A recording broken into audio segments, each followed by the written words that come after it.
Hello everyone, it's Beetle. Welcome to my first ever voiced over speed paint. I'll be talking about my thoughts and opinions on the Flames of Hope, so if you haven't read that yet, there will be spoilers and I really do suggest you read it. Since I know that some of you are going to watch even without having read the book, I'll give you a quick summary of it. The prologue starts with two humans named Raven and Mole. They live on Pantala in an underground human society where there is an abyss that demands human sacrifices to basically speak through.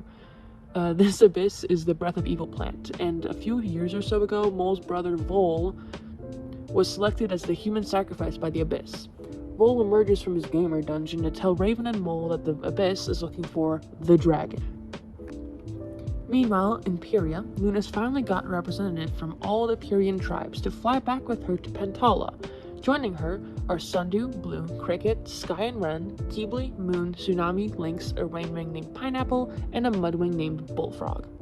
While Luna is busy mooning over Moon, some of the dragons from the group find an island and fly down to it, only to be attacked by a patrol of Highwing. Sundew turns them invisible with the animus object from Queen Snowfall, and they go beat the Highwings up. But there's also a mind-controlled Silkwing with them. The Silkwing can sense that there are other invisible dragons there, so they have to stay still until the Silkwing gives up, and they and the Highwings leave with some of the group that they've captured as prisoners. The group that remains afterwards splits up, half going after the taken friends, and the other half going to Pantala normally. Once at Pantala, after some shenanigans, they find some humans. First, they find a nice, non-binary human named Axolotl who becomes friends with Cricket. Then, they find a Silkwing Leafwing hideaway/settlement/camp where Luna meets Dusky, a young Silkwing Dragonette who immediately takes to Luna. Then, a little while later, they meet Vol, who is so creepy looking that all the dragons are uncomfortable and unnerved by his presence. Vol manages to kidnap Dusky, thinking he is the dragon the Abyss wanted, and Luna chases after him, ending up in the Abyss with Dusky. There, they find the decomposing corpses of a human and a strange-looking dragonette before being flung into a memory. This is the memory of the human, Cottonmouth, and about how he practically single-handedly started the scorching, the kidnapping dragon eggs so that they could try taming dragons to fight the other dragons around them. It's also revealed that humans were much more technologically advanced back then than they are currently in the series. So oops. Anyway, one day, Cottonmouth steals a particular dragon egg, a really big one, and its mother and a bunch of other dragon moms torch up all the human settlements they can find, especially Cottonmouths.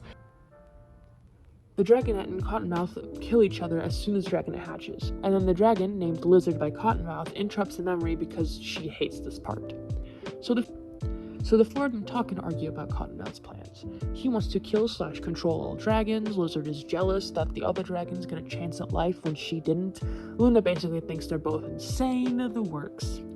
Eventually, while Cottonmouth is distracted by Wasp losing a fight to a bunch of dragonettes, the prisoners that Highwings took earlier, Luna manages to convince Lizard to help them by giving her Dusky's, her own, Moon's, Sundew's, and everyone else's memories to show her that they aren't that different from her or something. It's weird.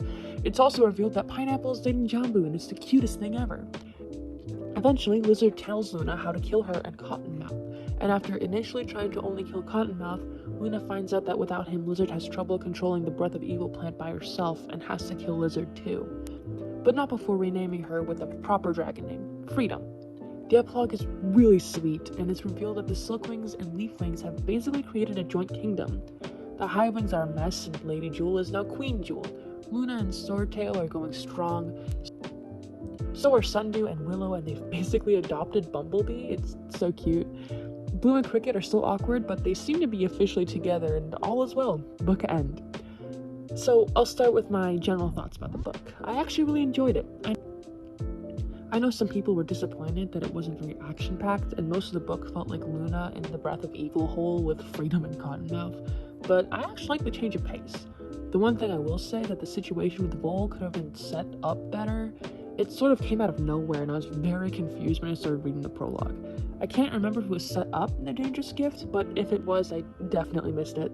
I think something so pivotal to the resolution of the arc should have been introduced or at least hinted at better in the books before it. Maybe in some of the earlier books, Cricket could have stumbled upon Vol and investigated him a bit. I don't know. Another thing that was sort of not really explained were some of the choices for the dragons that flew to Pantala. Why Bullfrog? Who is he? I want to learn more about him. I love Bullfrog, don't get me wrong, but he came out of absolutely nowhere, and we still know nothing about him. it would have made more sense for a Mudwing like Umber or Sora to tag along, since we know them and it would be nice to see that they're okay. Pineapple also came a little bit out of left field, although I absolutely adore his and Jumbo's relationship, so I don't know. I also really enjoyed Luna's point of view. I found her viewing the world through tapestries very interesting. I suppose it would make sense for someone whose entire life focused around tapestries to think in them, but I didn't really expect it at all. It's really cool to see how differently all the different characters think. I remember when I first read Moon Rising, I found it odd that different dragons' minds felt different to Moon, but now I can really see it. I was also very intrigued by Luna's mental illness that was hinted at. Personally, I believe that Luna suffers from clinical depression, as the way she describes the fog and how some days she doesn't even want to get out of bed because of it rings very familiar.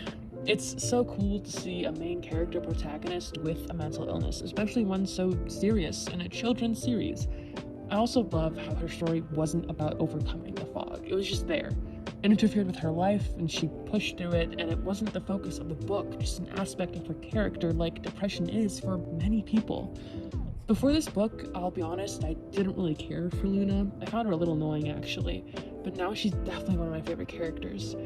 I also adore Luna and Swordtail together. The little reunion had me actually grinning as I read it. They're so sweet and good for each other. There's actual chemistry and character motivations behind their romance. Warrior Cats could never. I love it. And now for the dragon of the hour, and the dragon I am drawing in the speed paint, Freedom. Freedom is one of my favorite antagonists in the series as of now. She's annoying and bratty and so self-centered, but it makes sense as to why she's like that. Her backstory is so tragic, and I was absolutely horrified while reading Cottonmouth's flashback. The bit of world building we finally got with the Scorching finally being explained was so unexpected for me, and I just ate it up. It was such an interesting way of explaining as to why the females in this dragon society are dominant, when it seems that physically they're practically indistinguishable from the males. It was absolutely heart-wrenching when Freedom told Luna how to kill her and Cottonmouth, and even more when she kept on insisting that Luna had to kill her after she tried to just kill Cottonmouth. I actually teared up. Freedom was the character that left the biggest impression on me in this book. She was so intriguing to read about, and funny too when she wanted to be. She had absolutely no morals because the sole person she was around for thousands of years, and it was kind of funny but also very disturbing. Honestly, Freedom and Cottonmouth kind of gave me Bellows Hunter energy. I don't know what it is about children's series and abusive parental figures these days, but I can't say I don't find it interesting. This isn't me saying that I see Freedom and Cottonmouth as parent and child, I honestly don't, but Cottonmouth is basically a parental figure. He did practically raise her, so the comparison still stands. Overall, I absolutely adored this book, and if you haven't read it, I really think you should. I did spoil some things, but nothing I said here really has the same oomph as actually reading the book yourself. 10 out of 10 book. I would recommend, and read again.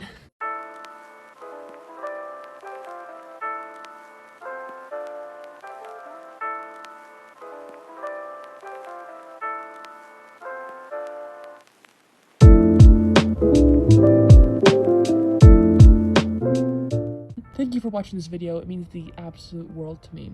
Please leave a like and comment and subscribe. I read practically every comment I get, and every little bit of interaction helps keep me motivated.